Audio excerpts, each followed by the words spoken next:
Welcome back to Crux Stationalis. Today we head to the Roman Station Church for Tuesday after the fourth Sunday of Lent, San Lorenzo in Damaso, another church dedicated to Saint Lawrence.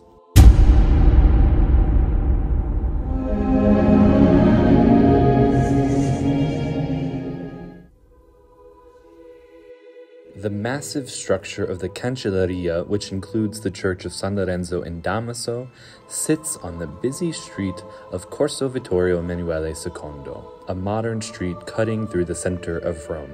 The busyness of the street helps to recreate some of the bustle that must have been present in this area when this location held the stables of one of the chariot teams in ancient Rome.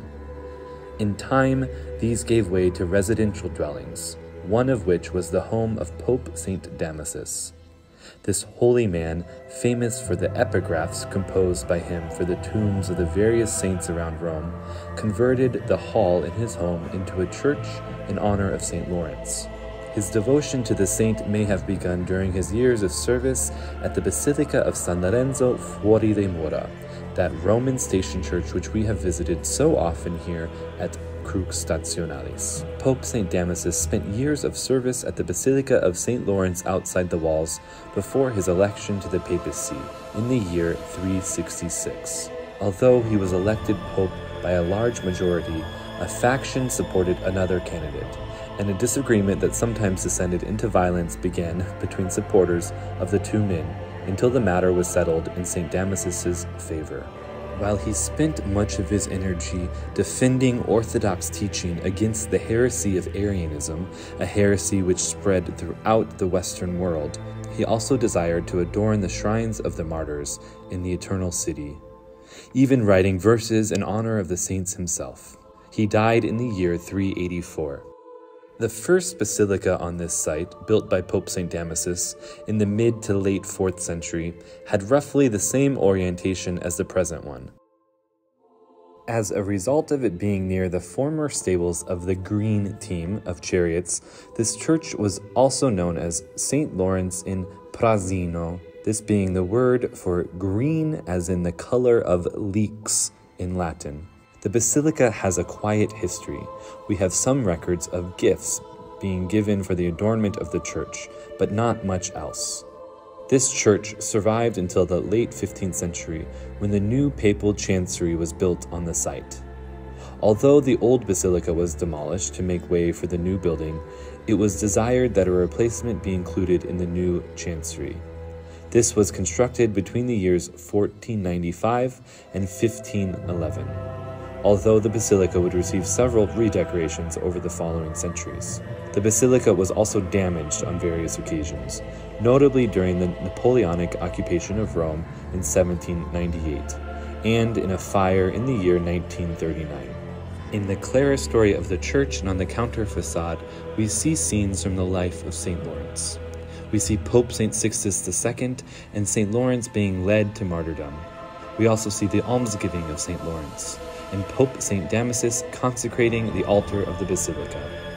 We see the martyrdom of St. Lawrence, and we see Pope St. Damasus discovering the tomb of St. Lawrence, as well as the burial of St. Lawrence. As we have encountered St. Lawrence and St. Sixtus II during Lent so often at the Roman Station Church pilgrim itinerary, we know that St. Lawrence was among the 7 deacons of the Roman Church serving Pope Sixtus II, whose martyrdom preceded Lawrence's by only a few days. They were executed during the persecution under the Roman Emperor Valerian. We also know that Lawrence gave the church's treasures to the poor and the sick before his arrest. We have the account of St. Ambrose of Milan and the Latin poet Prudentius, among others, who recorded that St. Lawrence was roasted to death on a gridiron, remarking to his torturers at one point, "I am cooked on that side. Turn me over." Many conversions to Christianity throughout Rome reportedly followed Lawrence's death, including those of several senators witnessing his execution. In the persecution suffered by St. Sixtus and Lawrence, we know that St. Lawrence desired to follow Pope St. Sixtus II as a son follows a father. And so he begged him, and St. Sixtus responded, I shall not leave you, my son, but greater strifes and battles will be due to thee for the faith of Jesus Christ. We as old men have taken more lighter battle, and to you as a young man shall remain a more glorious battle, of which you shall triumph, and have victory of the tyrant, and shall follow me within 3 days. We see in the story of Pope St. Sixtus II and St. Lawrence the beauty of what communion in the Church is. The old Pope St. Sixtus II offers himself in martyrdom, and the young St. Lawrence is inspired. Both of them encourage each other to follow more closely Jesus in love, in a loving relationship, in communion. Stories like this among the lives of the saints are meant to teach us and spur us on to follow more closely Jesus in full communion. And so it can further be an examine for us as we continue these days of Lent and draw near to the days of the Paschal Mystery, the passion, death, and resurrection of Christ, and by doing so enter more fully into those mysteries.